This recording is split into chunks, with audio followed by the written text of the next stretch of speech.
التباشير جت واغلى خبر جاني، وبالفخر سكت الابيات الحماسية. يوم تخريج سلطان سكت الاوزاني، الف حيان باه حي طارية. بعد رحلة عزم وطموح وتفاني، صار بين المدارة السماوية، صار بين المدارة السماوية.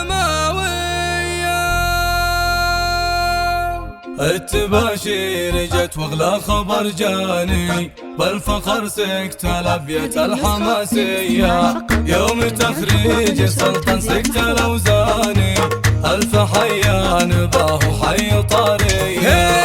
بعد رحلة عزم وطموح وتفاني، صار بين المدارة السماوية، والشهادة على اسرار برهاني، وربنا وفق وحقق امانية.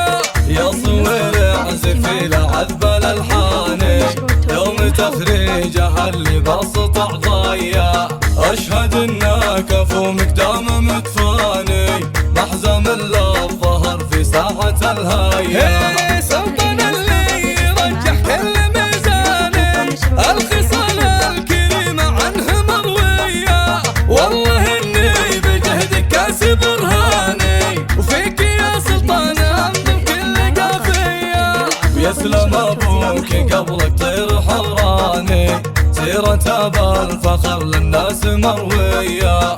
هو محمد يوسف أكرم إنساني، هذا الدكتور له وأخلاق سنافية.